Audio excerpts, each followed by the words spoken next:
The playoffs are here, and you can predict the action all the way to the finals with FanDuel Predicts. Predict the spread, the total points, and even the game-winning moments that make the playoffs. Sign up and get a $25 bonus with FanDuel Predicts. Offered by FanDuel Prediction Markets, LLC, a registered futures commission merchant. 18-plus bonus is non-withdrawable and expires 7 days after receipt. Trading derivatives involves significant risk and may not be suitable for all investors. Manage your activity with their consumer protection tools. Restrictions apply. See terms at FanDuel.com/predicts/bonus-offer-terms. Listen, all you New Yorkers. Taxi! Okay, we're looking around. This is the 77 WABC minicast. Good morning. Welcome back to the Dick Morris and Doug Dipierro show, sponsored by the Patriot Gold Group. Hello, Dick Morris. How you doing? Third assassination attempt. Is it the third or fourth? Third. Oh my God. So let me give you a quick, because I've been looking it up all morning while you were studying for the other thing. So a guy comes in, and I know everyone probably knows the story already, but I have to repeat it. A guy comes in, and right where you check in, you go through the detectors and all that. He just ran up to the Secret Service. I don't know if he's Secret Service security. Just ran up to him, shot him in the chest. I think the chest, because his bulletproof vest saved him. So I'm assuming shot him point blank, and then ran in, and then they grabbed him, whatnot. But there's a couple of good videos, and you see a video of Melania said something like, "What's going on? What's happening?" Something to that effect. You know, you read her lips. And then they told the president, and she went down fast. She went right under the table immediately. And he stayed there, he had, what's going on? You know what I mean? Typical Trump. He's like, whoa, come on, get down, sir. And he gets down. And then we don't know too much about it. That's what we know, My God. But this was, we just heard him talk about the ballroom. And I never thought of the ballroom as a safety thing. Well, hold on. I've been looking into that also, because I'm actually hoping he doesn't ask me to do the murals there, but I will if he asks, but I don't want to be bothered, right? So I've been looking into that. It's really something. I don't know if Peter Navarro, to somebody I talked to, where they're doing all kinds of electronics, where you walk through, they'll know facial recognition and thermal, and if you're wearing a gun, if you're wearing a holster, like, it's really, really top tech. Yeah, I mean, I've been there as a guest under Clinton and under Trump, and it's ridiculous. It's a series of tents, really, and there's no security, right? What the Secret Service does. Well, the building itself is very vulnerable. Do you remember we had dinner with Lou Rinaldi? It was quite a few years ago, and. He actually said this in between Trump's presidency. Yeah, I remember that. And I remember this. He was talking about golf, though. He goes, my friend, that's his best friend. Even Trump says that's my real friend, my real best friend. He was worried. He goes, I'm worried about security. I don't think he's secure at all. That's Lou was saying. Yeah. This is about 4 years ago. He's the ambassador to Uruguay now. So now he is, yeah. Put some distance between himself and that. When I got to know Trump, I guess 4 years ago now, 5 years ago, when I was painting Mar-a-Lago a lot, and he always did the Italian thing. Oh, I love Italians. I love it. Which he does anyway. No matter if I was Irish, I love it. He would have said. So, and I said to him, I go, hey boss, what's the story? I love Italians. He goes, well, look at you. You like the man. Look at Lomangino. He's such a great guy.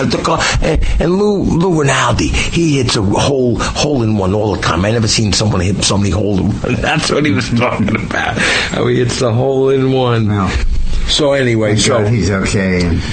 Oh God! It's not going to end. Joe Concha is right. The left finally has a cause they could hang their hat on, but it's embarrassing because they've been opposing the renovation of this room. Right. And it now turns out that Trump was absolutely right, as always, and that this is very, very important. Wow. But I don't even know. Should we go to the first story about it? Let me talk for a little bit. Okay. Otto von Bismarck, when he was Chancellor of Germany, said it first, and then Mark Twain picked up the same line. And he said, there are two things in the world that nobody should see. A sausage being made and a law being passed. Bismarck said this? Twain said that. Oh. And Bottom Bismarck said it first, but that's funny. Twain picked it up. And one of the things that people should not have to see is Donald Trump negotiating. Because he's a wild man when he negotiates. He convinces you that he believes this is the end of the world, and that he's going to use nuclear weapons, and that he's going to absolutely destroy the universe if he doesn't get his way. And then he walks out of the room, and he's your close friend and your buddy. And buddy. It's all forgotten. One of the things he does is he goes big. Yeah. I want to, but you go, I can't do that. Yeah. And then when he comes down a little, you feel like you won a little bit. Yeah. I mean, he's got some strategy. But but in the meantime, it's terrifying to totally talk to Donald Trump when he's in that mood. And what's going on now in Iran, at least, and even in Congress, and maybe in the ballroom, he's doing it in public. And what do you mean? What's he doing? The real Donald Trump at work. Oh, yeah. But we have to realize that that's Trump being Trump. And that's Trump working and being effective at what he's doing. You know, I wonder if I had some special thing going on, because he would come around and he'd say, "Hey, Doug, what'd you do here?" And I'd say, I did this thing. He goes, "Well, where?" I say, "I patched over." He goes, "I don't see it." I go, "Oh, I must have did a good job, right?" And he goes, "All right, yeah, you did. Wow, great. Now show me." But a lot of times, many times, people would think they would never hear him do this. He would say to me, "What do you think about this thing?" Or like he wanted to change something, wanted to design something, and he would. I swear to God, he would say so many times, "Just do whatever you want. Yeah. If you think it's right, do it." Like he always gave me all that leeway, and people don't believe me when I tell my friends, "Get the hell out of here." But let me go back to Donald Trump as the president. Right now, he's negotiating in public with Iran, and his strategy is always he. At the one level, threatens disaster and mayhem and starvation and unbelievable... Starvation? Yeah. I know. And unbelievable injury. And then at the other level, he's just negotiating. It's the way he negotiates. And he takes it to the limit, you know the song? Yeah. He takes it to the limit one more time. And then he comes down and comes off it, and it works out okay. And we have to realize that's who Donald Trump is. Yeah. And that's what he's doing now in the Middle East with Iran. He's saying, if you go along with me, everything will be okay. We'll help you rebuild your country. But if not, forget about it. You're going to be absolutely destroyed. I'm going to bomb you back to the Stone Age. There won't be a bridge left standing. There won't be 3 bricks stuck really? on top of each and the other. Sanctions are going to go global. And everybody believes him, and they're right to believe him. It's part of his strategy. He doesn't bluff. Yeah, he doesn't bluff. But it's a well thought out strategy. And what he's doing now in particular with Iran is brilliant. He's basically saying, I am going to become the law of the sea. Mm-hmm. I'm going to become the new OPEC. And rather than ask a group of petroleum exporting countries how much they're allowed to produce and how much each person is allowed to drill and what they're allowed to do with it and what they can charge with it, baloney. The United States Navy is going to make those decisions. Yeah, right. Through me. Mm-hmm. And I'll decide that. And the proof that it works is the blockade of Iran, where he absolutely has airtight sealed that country, and you can't get a pin inside. Mm-hmm. And it's a strategy, but a brilliant one. And then Trump is sitting back and saying, "Hey, I don't care whether you negotiate or not. I don't care if you meet with Koff and Krishna. Your time is limited. Yeah, I have all the time in the world. You don't. That's it. You're the one who's not making a sale. You're the one who's running out of money. You're the one who's running out of oil. China's going to get hurt. China's the one that's not going to have enough for its economy. So, hey, I'm the last guy in the world. Yeah, right. Are you worried? Right, that's right. And ships are coming into the Gulf, into the Gulf of America, taking our oil, buying our oil. So he's not worried at all. So this is a strategy, and I don't think people really understand that. Talk about... We're going to end up doing a podcast on this. Talk about how with Iran, with the oil, how we're going to take the midterms. We're not going to have to worry about the sale of oil. It's going to go up. I think Trump. I also believe that he's going to back away. Not back away totally from this thing, but I think, I shouldn't say this, but I'm going to say it anyway. I think Netanyahu is going to go in and do some damage in Iran, and Trump's going to say, "Oh, I told you not to do that. Wink and a nod. Thank you very much. See you later. Bye-bye." I think that's right. But we have to realize that the American people are concerned about two issues, the midterm approaches. And they're all everybody talks about. They dominate the media, and they dominate people's consciousness. One is how we deal with Iran, and the second is how we deal with illegal immigrants in the United States. And on both of those, Trump is being Trump. He starts off with an extreme position, and then largely makes that stick. And people agree with that. And that's the key difference. Voters don't pay attention to the mass noise or to the hoopla that goes on or the threatening. They pay attention to what's going on. And the Democratic Party has managed to maneuver a position where it is now the pro-Iran party. It is the party that's in favor of the Ayatollah. It's the party that supports everything that has been going on. Right. Almost like the terrorist party, I swear to God. It feels that way. I don't like to say that, but it seems that way. And on immigration, they have become the party of the illegal immigrant.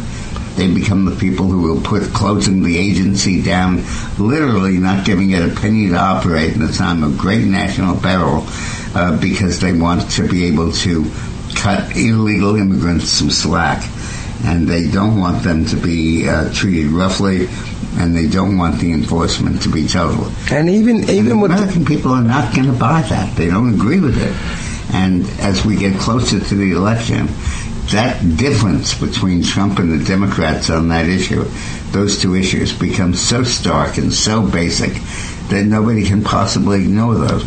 And that's why Trump is going to win the midterms. And to add to that same issue of the border, voter ID. Yeah. How could they not want people to be able to know that there's an American voting? They don't want it. It's obvious they don't want it because that's their voter block. And all that the Democrats are accomplishing by these positions is that they're coming onto the base. They're appeasing the base. They're showing how strong they are and how forceful and how nuts. And basically they are taking positions that the American people will never agree to, never go along with. Right. And they're stereotyping that party in that light. Well, Senator John Fetterman from Pennsylvania. Yeah, he's great. Is the first one who's really said it. He said the Democrats are being totally self-destructive. And people ask, will Trump win the midterms? That's not the question. The question is, will the Democrats lose the midterms? And the answer to that is a resounding yes, they are going to lose it. Because they're creating a situation where the country will never turn itself over to new management from these guys. You know, I always said, you used to say, they're so negative about everything, the Democrats. I'm starting to really believe it's evil. I'm starting to think it's worse than just negative and they're stupid and they're ignorant and they don't really know what's going on in the world. I'm starting to think it's an evil thing going on. Well, it's layers, okay? There's a basic layer, which is what the Democratic Party is. Ambitious politicians who sense a vulnerability and are anxious to exploit it, and who see an opportunity to score points at the expense of an incumbent. That's not evil, that's opportunistic. That's the way politics is. But then there's a layer beneath it of people who want illegal immigrants in this country, who want Iran to get nuclear weapons. Why? Because they're evil. Okay, yeah, right. Okay, I thought you were going over that. They root for the wrong side. Sure. And I think there's no way around that. And they don't realize that the consequences of what they're doing are lethal. Do you think those people, the core of those people, the evil ones or the ones that want Iran to have a nuclear weapon, do you think that's the I hate America and all global one and new world order people? They want no borders. I do. I think that that's what they're after. So the ends justifies the means with, exactly. America falling. It's very hard to believe that side by side with the way the rest of us feel about America, but it is what it is, and we have to accept that the Democratic Party is losing its mind. No. We don't accept it. We have to understand it and then fight them on it. Yeah, you sound like a cross between a shrink and a warrior. We have to understand it. Well, that's what a warrior would do. I bet if we got General Flynn on, he would say that type of thing, that we don't accept it. We understand it. We have to figure out. And I liked a long time ago, George Bush said it. I don't need to know where this comes from. I just need to know where it's coming from and how to get them. When terrorists started blowing stuff up, all the liberals like to say, oh, they grew up in a bad oppression, and whatever they say. They say that's stupid crap. And George Bush says, I don't really care. The terrorists are going to hurt us. I'm going to kill them. Yeah. You know what I mean? So I believe that's most important. And I think a real warrior says, all right, I don't accept it. I understand what it is, where it's coming from. Now I got to kill him. Yeah. And it's none of this. Even Trump with this negotiation thing, he knows where this is going, and he would love to negotiate. And nobody gets hurt, and you don't spend a dime on weapons and whatnot, and you shake hands, thank you very little. But it's not going to happen. About that. I think that Donald Trump is making a point. He's making a point that the United States and the world economy will no longer be held hostage to a group of sheiks in Asia and Middle East who are determined to exalt their own power. 100% I believe that. Bear in mind, the role of OPEC used to be performed, believe it or not, by a Texas agency. Oh, yeah, right. Called the Texas Railroad Commission. Right. And it was elected, still is, by the voters of Texas. So the state votes for a member every 2 years. Mm-hmm. And you talked about this last week. Run for it and gotten elected to it. Kent Hance, an old client of mine, was was the head, I think, of the Texas Railroad Commission. And in the 30s, the 40s, the 50s, and into the 60s, the Texas Railroad Commission would decide what the price of oil would be, who would be allowed to produce what, who would have to produce what, and who could buy it. And they ruled the world like that. There was no committee. It was just the elected officials of the Texas Railroad Commission. What? And Brent crude, the oil that we produce, was so ubiquitous and so worldwide and so dominated the markets that nobody challenged it. And there was no law that passed. There was no statute. There was just the power of the market force. And then OPEC came in and said, you guys aren't producing enough oil anymore. Your oil. Well, hold on. But this is before they were producing. This is like in 75, 74. OPEC started in what, 78, 77, 78? They started making some... But the key... Big slush. And OPEC said to the U.S. and to the world, we're no longer going to let you have this monopoly. And instead the Arab countries got together collectively and they set up OPEC. Now, Donald Trump was taking it back. In 2008, everything changed. The United States developed fracking, where we horizontally drill. And you don't go deep to drill, you go horizontally, you're on the surface. Mm-hmm. And the result is a massive increase in the production of oil. And one of the things... The U.S. went from 4 million barrels a day of oil to 14 million barrels a day of oil today. Wow. One of the things with fracking is when you drill straight down, which is not fracking, that's right, we're going to take a break in a second. When one of the things with fracking is when you drill straight down and you don't get oil, you have to move over a quarter mile, whatever you move, whatever they do, right? Fracking, they can go on an angle, they can almost stay in that one spot, so they're not right. And anyway, the fracking so increased America's oil production that Donald Trump came to office, okayed fracking, okayed offshore drilling, okayed all kinds of energy exploration. Pipelines. The pipelines, all of it. And he said, okay, guess what? We're back. Drill, baby, drill. We control the oil production.